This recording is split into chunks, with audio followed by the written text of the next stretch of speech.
Hello everyone, welcome to another Flask tutorial. In the last part, we had discussed how to create simple web application using Flask. In this part, we will continue working on the same application. In particular, we will learn how to generate more elaborate web pages with a complex structure. First, let us run the server using the command flask run. This will start our server and we would be able to see the output in the web browser. And the output is hello world as expected. Now, the first question arises, what are templates? Suppose we want our home page to have a heading that welcomes the user, Hello Asutosh. We will be using a mock user which can be implemented using Python dictionary. So how to implement that? Let us write the Python dictionary here in the view function. So user is equal to username, it's username Asutosh. So here we write triple quotes and within that we are going to write a HTML code. So within the HTML code we can see that there is a HTML opening and closing tag. Within that we have a head tag and a body tag. Within the head tag we have a title tag and within the body tag we have a hello username. So this user username thing will be coming from the Python dictionary that we have defined above. So the username is accessed from the Python dictionary. Now let us rerun the server flask run.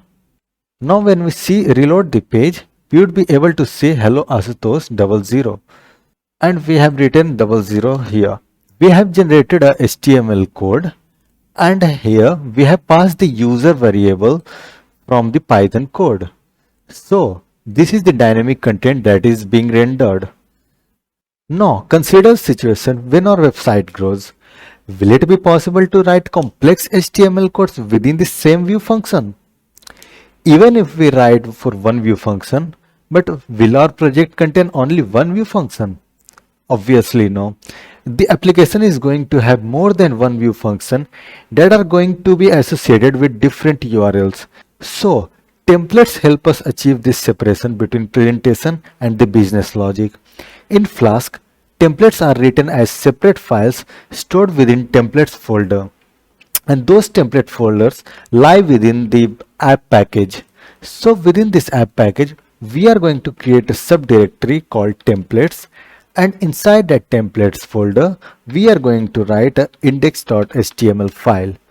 Within that HTML file, first we are going to cut and paste this HTML content from here to here. Replace this thing to this thing. Not this thing, but user.username. And from here, we are removing this triple quotes. And instead of that, we are going to use a method called render template. Inside that, we have to pass the template name and all the context. So we have the context of user.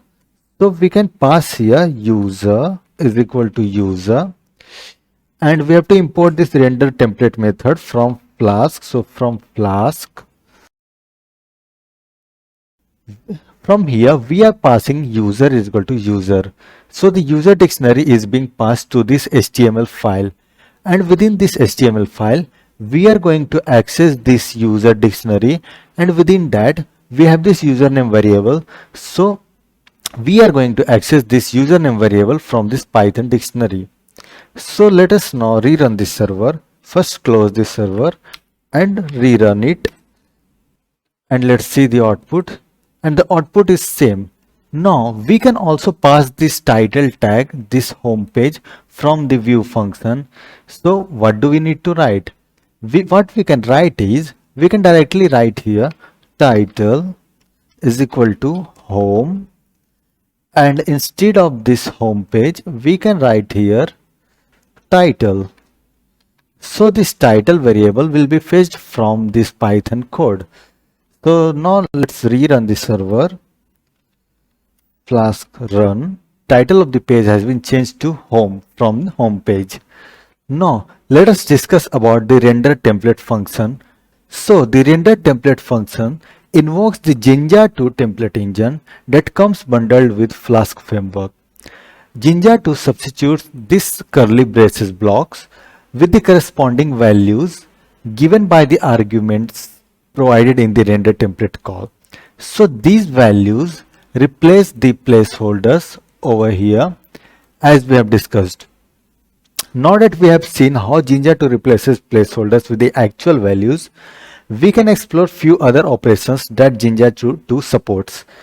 The first operation that we are going to discuss is conditional statements in Jinja 2.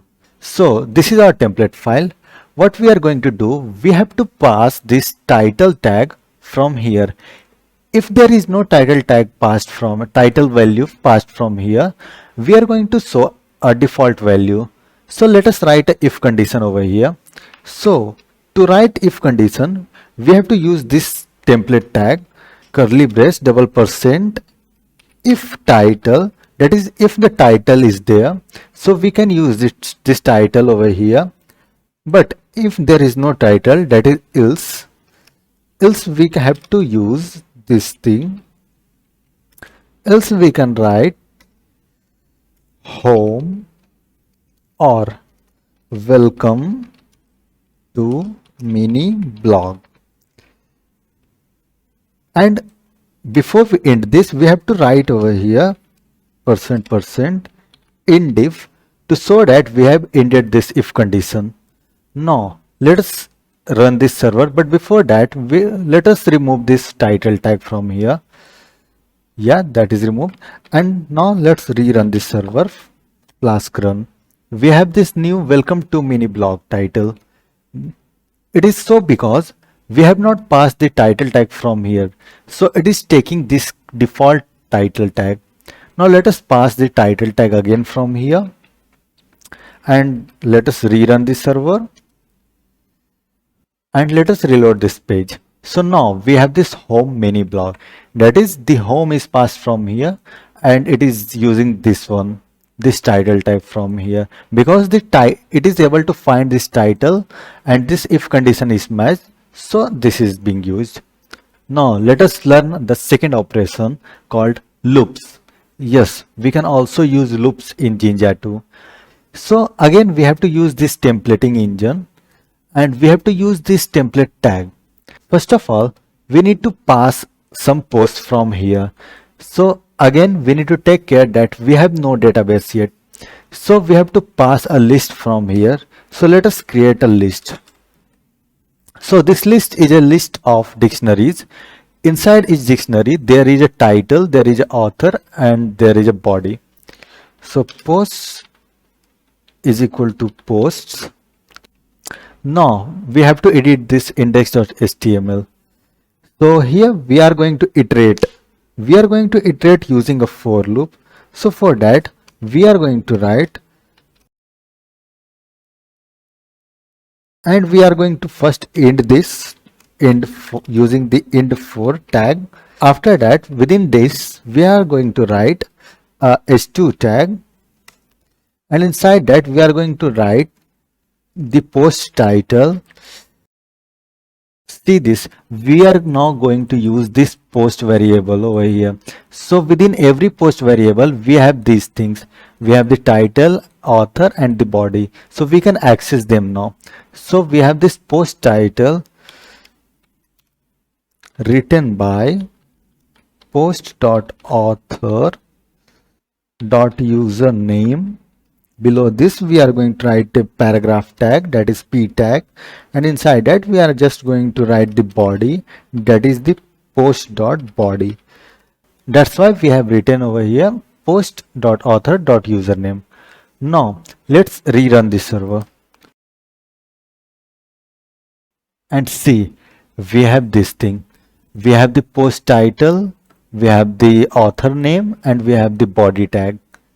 So the next thing we are going to learn is template inheritance. So let us create a base template first. So within the templates folder, we are going to write base.html. Inside that, we are going to paste all the things from here. Yeah, so we have this thing that that has been already discussed. We have this thing. Go back to home page. This thing will be common for all the pages. And inside this, this is the new thing that we are going to see. This is block content in the block content. So this block part, this is the place where the derived templates can insert themselves. Blocks are given a unique name. In this case, the unique name is content. These names will be used when the derived templates reference them where they want to provide their content. So let us extend this template.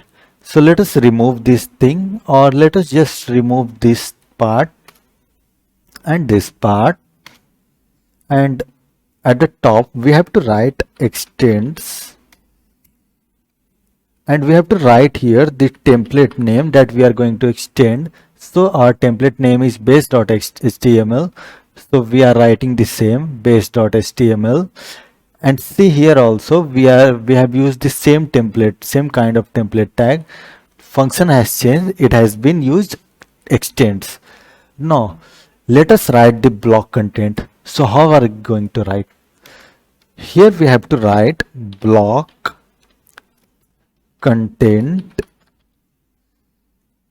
and we have to pass this thing and then remove this thing, and inside the block content we can write this, and let us format this,